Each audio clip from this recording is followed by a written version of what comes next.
We are live. Welcome back, everybody, to episode number 3, I think it is, of our Florida Moto Talk podcast, where we come together to share deals for cheap bikes and try to get people riding so that we can grow this sport. We got some really good deals for you today. At least I know I do. Tristan, man, what do you got planned us for today? Something special?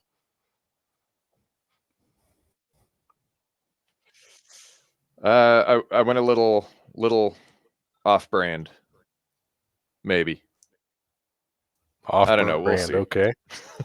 Okay, now the suspense is getting to me. Off-brand for you? I don't know, man. I don't know if that happens a whole lot. So we might be in for a pretty big surprise right now. Um, so yeah, I'm interested. Yeah, my pick is I mean it's not really off-brand. I guess it kind of goes along with a couple of the other bikes that I've done so far. But yeah, I'm excited to get into it, man. How's your week been? Good week? Yeah, busy week. Getting busy in Florida, man. It's that season. The holidays are done. The snowbirds have arrived. It's you know, living down by the beaches and stuff. It gets crazy down here. Traffic is insane. Takes me 3 times longer to get home. But that's Florida, man. How's it up there?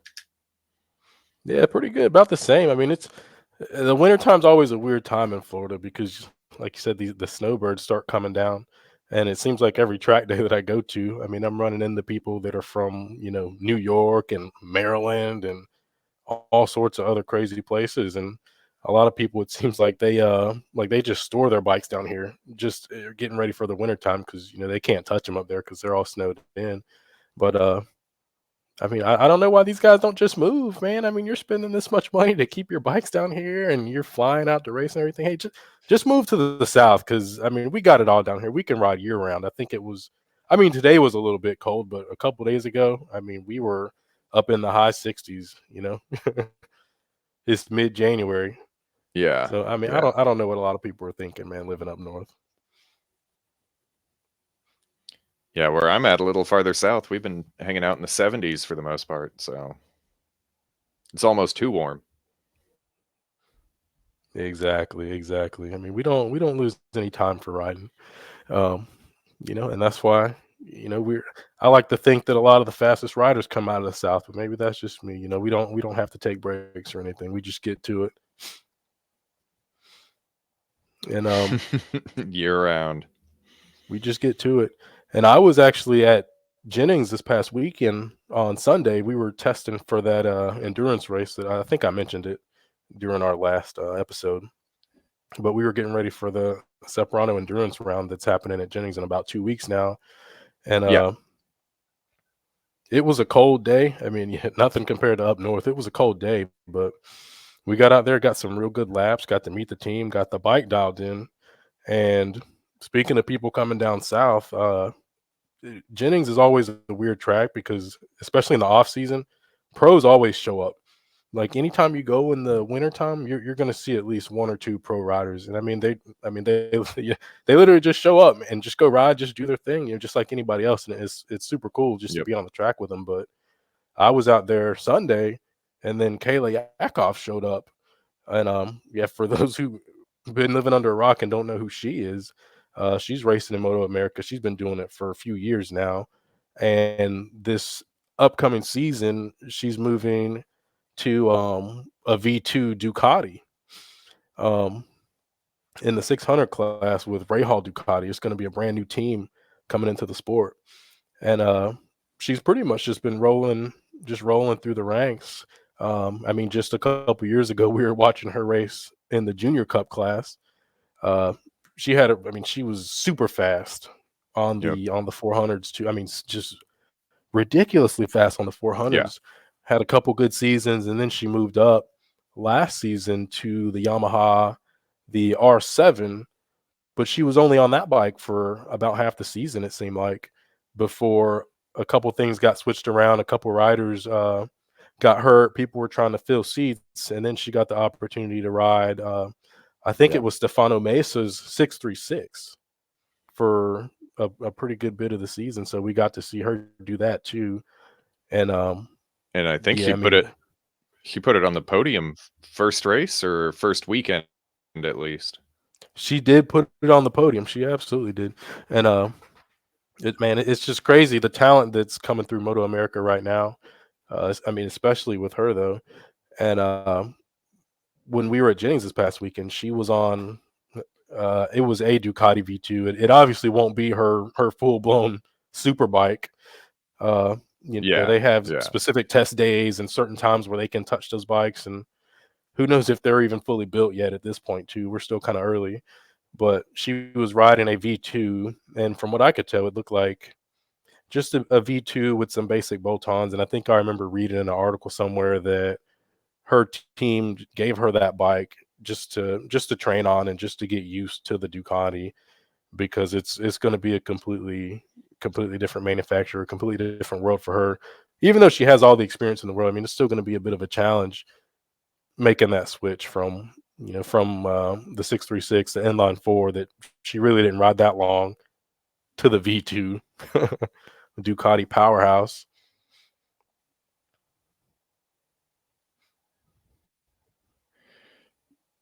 Yeah, I mean, if nothing else, she's proven that she's very adaptable. I mean, to hop on that 636 and instantly be that fast. And then now with the V2, and then she was riding the Ninja 400s in the championship here, and then I know she did some races in Europe on R3s, which I know is going to be a similar bike, but there's still differences. And she was competitive in that international racing out there on those R3s. So it's going to be an interesting dynamic with that team this year too, because she's got PJ Jacobson as her teammate, and I'm about to throw things way back, but PJ had some pretty good success on a Ducati 848 in the super sport class. Uh, Now they call it like super sport Evo or something like that. I don't know.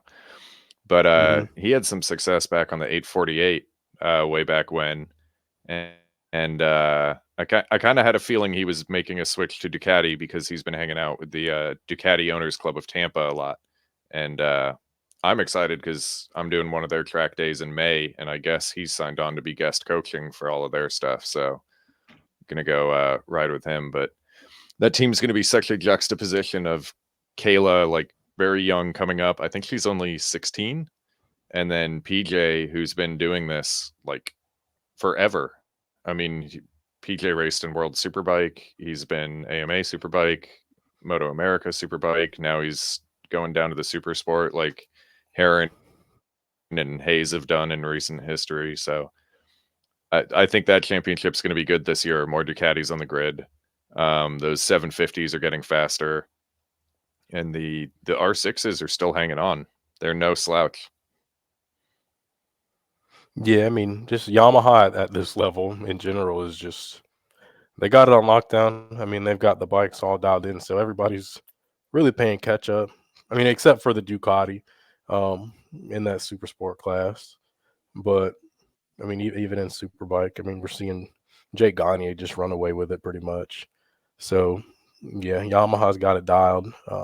Just the bikes are all the bikes are insane, but I mean, it's going to be some real close racing this year, and yeah, I had actually I forgot all about that. That Kayla, she definitely did a couple rounds overseas too, but I think it was on the R7s, and then I do remember her reading that she had a couple podiums as well.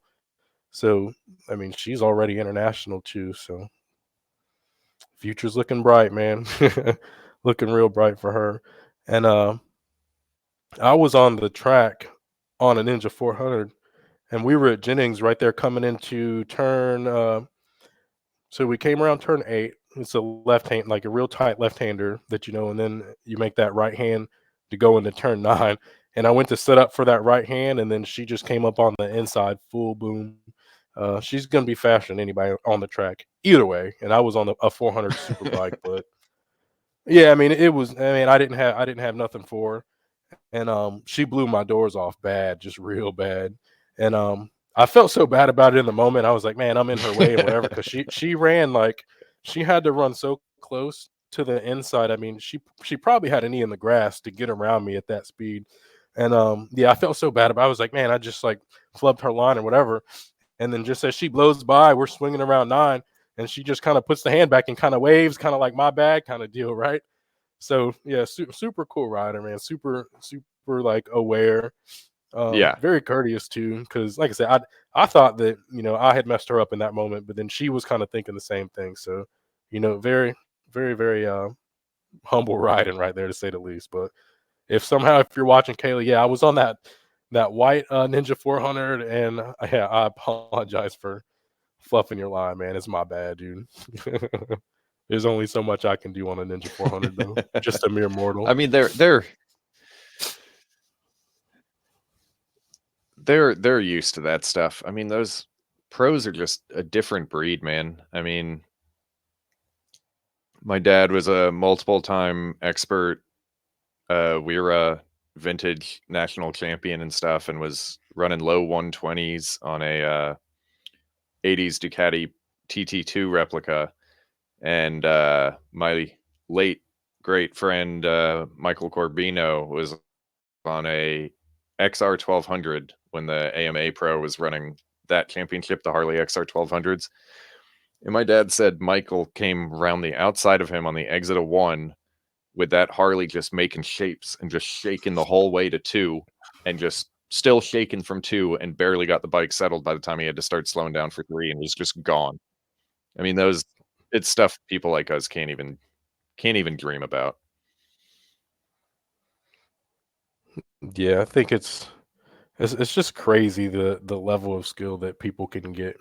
Just it just blows my mind. And you're seeing just a lot younger people now get even faster and faster, and it's the secret's kind of out now. I feel like maybe 10 or 15 years ago, kind of when fast people get on the scene, you were kind of just like, man, like they're just fast, you know what I mean? But now that we have the social media, and everybody's videotaping kind of their progress and what they're doing, and kind of showing you what it really takes to get there. Now we're seeing that it's just nothing but hard work, right? Like they're just putting in the hours, even for kids like Kayla. They're 15, 16 years old. She's been racing probably before she could walk. You know what I mean? Dad probably just put her on a bike, and that's how it is for a lot of these guys, especially Yeah. like listening to a lot of the pros and podcast, and when they're talking about like their early lives. I mean, they all just grow up riding bikes, and then they never stop. If you start riding when you're 5 years old, Yeah. ride for 10 years, like continuously, like you ride and you race for 10 years. I mean, now you're 15, and you can be professional level with 10 years of experience. I mean, think about how good you would be doing anything for 10 years. Imagine like you play guitar for 10 years, right? You play guitar for 10 years, or you're a plumber for Yeah. 10 years, Yeah. It's or whatever. Insert any job. And you can get that same level of Yeah. I mean, expertise. I You just got was to put that just work in. listening to Josh Heron on. Yeah. Yeah. Josh Heron was saying he's already got his kid on a I think a little electric bike. And so he's already figured out a throttle and everything like that, and he can't even ride a bicycle yet. Yep, that's the trick. Those Stacy So bikes, they make that's these little, starting them yeah, young. yep, little tiny electric bikes. You can race those too at any dirt bike races. There's a class for those. There's a 50cc class for um like 4 to 6 year olds, and then there's a Stacy class that's under that, which is the electric bikes. So yeah, I mean, you're freaking 3 years old, you're racing, and then you keep racing. The rest is history, right? Yeah. The rest is history. Yeah. I blame my dad for not getting me a dirt bike when Yeah. I was 4 years old. Yeah. Yeah. Same. I didn't throw a leg over a bike for the first time till I was 16. So, Yeah, man. but speaking of Josh Heron, it'll be interesting to see what he can do on the Superbike this year. He was saying in the podcast that this is the first year Warhorse and that Ducati project has had the same rider on the superbike for 2 years in a row, and he said that second year is when things change. So I don't know if anyone's Mhm. got anything for Gagne on the Yamaha, but it'll be. I think it's going to be a little more interesting this year. I think a little less learning and a little more battling. Hopefully, as long as everyone can stay injury free. Yeah, Josh Herring can get it done. I mean, he's been around the block. He's done it before. Um, he just got to have a good season, man. It seems like Jake Gagne, man. Just I don't know if he's got like he's stuffing like rabbit foots in his pocket or what, but he seems to just benefit from anything that like any sort of drama that's on the track. He seems to benefit from it every time. I'm telling you, man. I've never seen like anybody. I mean, this Joker, man, he just capitalizes on everything on the track, and it works out for him in the end. Um, Even a couple years ago when he was battling um, Petrucci, who was on the Ducati, Danilo Petrucci, they took that all the way down to the wire. They took that all the way down to Barber that year, 2 years ago now, and I mean the points were close. It came down to the Yep. last race, and you could see. So I was at that race too, and I saw. I didn't see Gagne, Oh, but I okay. saw Petrucci. I saw Petrucci in the pits because, like the Moto America pits, you can just go walk around. I mean, it's just open pits. You just go walk around. You can walk right up to the bikes and like everything. Hmm. And I saw Petrucci, and he looked stressed, man. Like he looked stressed. And I was just like, man, it's not going to be good. This might not be a good race. And then the weather too was going to come into play because he was having issues on the Ducati there, Yeah. but that season, like if in the rain, I mean, he kills it. Like they say, just the rain for whatever reason makes the setup on the Ducati like it dials everything in. So I wanted Petrucci to Yeah. win. No secrets there, but I was like, man, like if it would have rained that last Sunday, I mean, Petrucci very well, he could have won the championship. He definitely could have, but he couldn't get the bike under him, couldn't get it done. Gagne ran away with it, and the rest is history. But just more that luck, man. Just more that luck. Like I said, if it would have rained, we probably would have seen a different champion, Yeah. but it didn't. Yeah. It's for they only do like 12 races, or well, 12 weekends a year, and it is such a roller coaster in that championship. And then the off season always seems crazy too. Like Westby Racing just announced they're out. They can't continue. So that's what Schultz has been finishing like third, fourth in the championship every year, and he's been picking up a few race wins and stuff. And now, as far as we know, he doesn't have a ride. Um, it's we don't know what Xavi Flores is doing. Everyone would have assumed he'd be moving up, but we have no idea where he is. It's it seems like as much happens in the off season in Moto America as it does during the actual season. Yeah, for sure. And yeah, I was wondering about Zavi too, man. He better move up because it's like a crime at this point to keep him in freaking super sport. I mean, what are they thinking, man? Like force him out, man. Force him out. You got like Ty Scott like running this guy down. Like, man, I mean, I get it. Like, it's good for the sport, obviously. I mean, it's no different than Petrucci coming over to Superbike. They want to bring in talent because it elevates the series. But man, I mean, how much talent are we wanting to put like in that class, man, with Zavi? So yeah, get him. Hopefully, he moves up to Superbike. He gets a ride, or hopefully Warhorse can run two bikes or something. But I guess we'll wait and see, man. We haven't heard anything yet, but yeah. Yeah.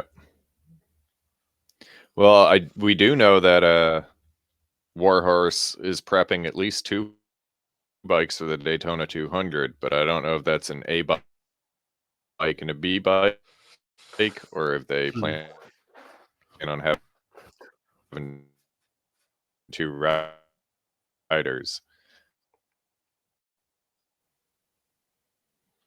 Yeah, I haven't really.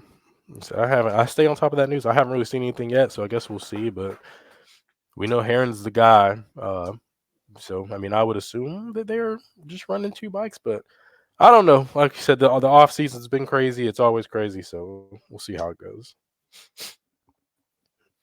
Man, but We'll see. yeah, That's why we love it. It's so unpredictable. yeah, we will see. Um, well, yeah, let's hop into these bike deals so we don't run too long here. You know, we both get lost in this moto talk, but yeah, let's hop into these bike deals. You ready to do Yeah, that? yeah, Let's see what we got. yeah, Um, You want to go first?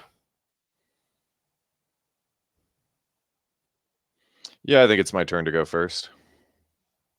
Cool, cool.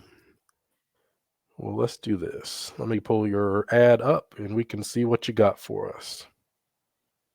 On off-brand. See what you got. And I should be screen sharing now. You have that? So yeah, it's Alright. thinking about it. It'll pop up in a second. So I didn't go off-brand per se. I went off budget. Um, I'm normally going to be the guy looking at the uh, cheap track bike that you can go and push the limits on and learn on without too much fear of financial ruin. Um, but I figured I'd change it up a little bit this week. So this is a Ducati 1098S. It's got 18,000 miles. So this is the one that comes with the full Öhlins steering damper, the Öhlins suspension front and rear, Termi exhaust installed from the factory. I mean, it's just straight out of the box. It's an amazing bike. But the reason I picked this one as my deal this week is I've been following it for a little while. They say 8,700 firm. I don't know. It's been posted for a while and it hasn't gone anywhere. But looking 1098S's up online, every one with similar mileage or more, most of which have aftermarket fairings on them, which would suggest they've been down, are between 10 and 12,000. So this is one of those, this is already becoming a classic bike. It's approaching 20 years old. This is one of those Ducatis, man. They do this where you can buy this, keep it on the street. You can even put some miles on it, keep it pristine, and it's going to be worth the same as what you paid for it. This is the type of bike you can get like 2 years of fun out of. And if you want to move on to something else, send it on its way, and it costs you nothing other than the gas you put in it. The 999 prices the generation before are starting to climb. The 998s and 996s are horrendous right now. The cheapest 996 or 998 I can find that's in pretty good shape, but even has some aftermarket parts on it, is 10.5 grand right now. And that's 22, 23, 24-year-old bike. So these Ducatis, man, they just hold this value. So this is not one. I mean, I'm a crazy person. I would probably buy this and still put it on the track, but for the most part, this is not one that you'd want to buy and put on the track. It's been tastefully modified. I know we talked about that before, how like the type of mods people have kind of tell you some of the history of the bike. The only real thing I can see on it is a couple carbon fiber pieces, Vortex rear sets, which I think on any Ducati Superbike you need to do, at least the older ones, you need to do rear sets because the OEM foot pegs are so slippery. That's the next thing I got to do on the 749 because it's bad. But Vortex rear sets, and I think I saw a CNC Racing clutch slave cylinder. And other than that, I don't really see anything on this that's aftermarket. So I mean, it just looks clean, and I really think this is a bike you could pick up, and it wouldn't devalue itself over a couple years of ownership. And if you wanted to hold on to it for the long term, I think it would only grow in value over time. Plus, Yeah. I I just have a Ducati problem. I can't. I see a Ducati and I'm in love already. So Yeah, I mean, this thing's not going to lose its value at all, especially if you keep it that clean. Um, did you say the Owens was factory, or is that was yep. that aftermarket? Okay, so that's all No, that factory Olin's is stuff. factory on the S model. Yeah, Oh yeah. man, So very nice. the 999S, the generation before, came with all Olin's factory as well. Unfortunately, like so the 848, the midweight, and then mine, the 749, even the S models, they don't put the Olin's on there, but you do get fully adjustable. I believe I've got Sachs suspension on there, but the big bikes, the leader bikes, they give you the full Olin's treatment, Yeah, I mean yeah, that's amazing right there. Look at that, full Termingoni, and it's very like mint. hour and a half, 2 hours down the road for me. And once again in Florida, we ride all year round. We don't slow down. And maybe if it gets into the 30s, we might slow down. But yeah, other than that, hey, we're riding. Good, very good deal, Yeah, very good yeah. find as usual. I'm surprised you shared this one. I figured you'd keep this one for your personal stock. This is one of those that I need someone to buy before I can make that decision. Because Okay. I need to. I already got my little baby. Now I need something that I can be brave on. Yeah, I don't know if this is the one to be brave on. It's too pretty. Too pretty. I get Yeah, like a scratch yeah. of the I fan already on have that one thing. princess. I'm crying. Nice. Yeah. Very nice. Well, yeah, somebody go buy this one before Tristan does, because I don't think this one's gonna last long. If you're looking for a Ducati, definitely intermediate to advanced level bike right here to 98S, but good find. Awesome. Do you have anything else on this one before we hop to the next one? No, I'm good. Sweet, sweet, sweet. All right, let's see if this will hop over to mine. Nope. Give me one sec.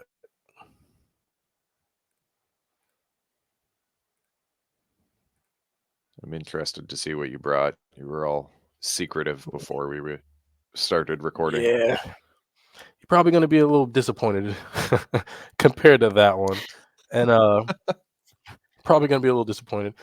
And for anybody that is watching, like we don't share these deals with each other beforehand. We kind of just pop up. I mean, when you see them is when we see them too, because we kind of want to have it, a little bit of a have it be a little bit of a fun kind of competition thing between us. But I got to start going with the higher end bikes because my pick right here isn't going to stand up next to the Ducati, the 1098S. But what I went with is the 2016 FZ7. I found this one. It's in Florida too, down near Delray Beach, so southern Florida, and it's more of the budget bikes. What I've been Yeah. seeing is that yeah, it seems like everyone for street riding is kind of going toward the naked bikes now. I mean, you still have guys that are getting 1000s for the street, a couple 600s here and there, but the people that are really out there commuting and really enjoy riding and enjoy putting in those serious miles and going on trips and stuff like that, they're getting the naked bikes. And so I wanted to find another bike that was a good kind of beginner to mid-level bike for a really good price to, something that would be good to start on, something that wouldn't be too crazy to start on, but also something that you could grow into or something that you could get if you're, kind of intermediate level two. And I came across this FCO7, and right now it's got 18K miles, and they're asking 4,700. And with the Yamaha, I mean, I wouldn't worry too much about the 18K miles. It has a parallel twin. It's No. liquid cooled. It's fuel injected. All the bells and whistles. It's a 689cc thumper, pretty much. Not a whole lot of horsepower, not a lot of torque. It's got 74.8 horsepower at 9,000 RPM, and then 50 foot-pounds of torque out of the parallel twin. So that motor is gonna It's not very high revving at all, but it's going to be torquey. And just like some of the previous bikes, having that low end grunt in the torquey bike is going to be perfect for Hmm. commuting, perfect for riding in the city. That's what you want. You don't want something that's going to be screaming from stoplight. This, I mean, you might want that. Some people might want that, but me personally, no, man. I want something that's going to have that torque that we can hop it and hop off those lights and get going. And it's got that upright seating position, so you're comfy. You're not tearing your back up. I've seen these loaded down with like huge saddlebags and people just getting on the road with them. Um, with that parallel twin, it's got really smooth throttle, real good acceleration with that torque, and then that mid range is going to be just perfect for you. 6-speed gearbox with this one, and then it has a compact LCD screen, which is going to be the instrument cluster, and it shows you the gear position indicator. It has a digital speedo, digital odometer, fuel gauge. So the bike was built with the average like daily rider in mind because it has all those things. Um, Gear position indicator is also great for riding city too. Also great for racing. Ever since I got my first bike that had one, I've never went back to a bike that didn't have it. And obviously there's going to be mixed opinions on that, but for me personally, I like to know what gear I'm in. And you're beating around the city and just looking, I mean, you can glance and see where you're at, get it figured out. But it's a digital speedo, odometer, and fuel gauge all are going to be perfect for beating around. You're going to know exactly where your fuel is, know exactly what speed you're doing and all that stuff. So even though it's a naked Hmm. bike, they still give you that small cluster that gives you all that basic information that you need so that they can keep this kind of sleek, low profile look on it. Um, with this one, it comes with a couple extras too. You see, we got the Yoshi exhaust right here. Um, looks like a shorty. It's got the Corbin seat that it mentions in the ad. That's going to be the just like the fluffier, more plush seat for riding longer distances. Going to feel a lot better on the butt. This one has frame sliders too, and then he also mentions that he put some the side view mirrors on it, the bar end mirrors. I mean, I don't know if they're yeah, I don't see him in the picture. I guess he hadn't put them on yet, but I guess he's saying that he has those extra that he's willing to throw in there as well. But overall, from what I can see, I mean, the bike looks clean. I don't really see any red flags really just looking at it. Obviously, you're still going to want to get out there in person and look over the bike a lot closer. But from what I can see, I mean, it looks clean. Looks like this guy really didn't beat on it too much. I hope those aren't the original wheels, but if they are, you're definitely going to want to swap those out. Could use that for a selling point too to get a couple dollars off the price. But for something like this, I mean, if I'm going down there, I'd be comfortable doing 43, 45 cash for this bike, even with the 18K. I'm not really worried about it. Yamaha makes reliable bikes. Everyone knows that. And yeah, 43, 45 cash, and just turn the key and ride this thing.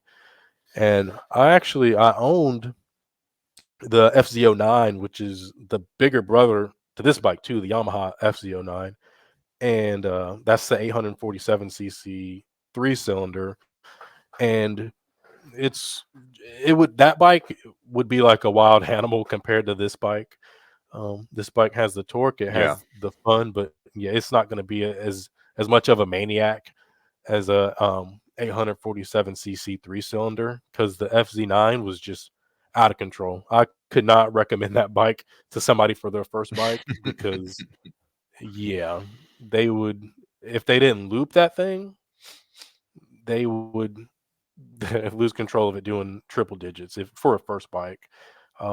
If you've got a lot of experience, it's a great bike though. The FZ09. I have lots of experience, and that bike still kept me on my toes too. And they also make the FC10 in that line, which has the same motor as the R1. So yeah, Yamaha's getting crazy, and all those bikes are naked too. So Yamaha's getting crazy with the naked bikes. But yeah, for this one, looking Yeah. to get into riding, looking for a cheap bike that's going to be fun, that can do pretty much everything a good all arounder, which seems to be one of my themes too. Just a good all around bike, good street bike, good track bike. Even stunt riders are getting these things, and they're putting big sprockets on them, and they're stunting them because I mean, you see it. It's got Yeah. that grunny motor, and they can make it do wheelies and stoppies and everything else. But that's my pick for today.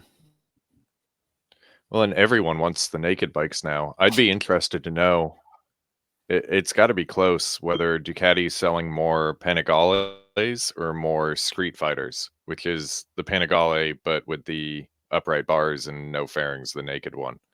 Because Street Fighters are everywhere now.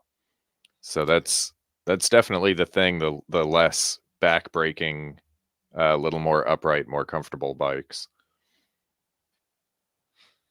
Yeah, it's the trend now. It just makes more sense. It just makes sense.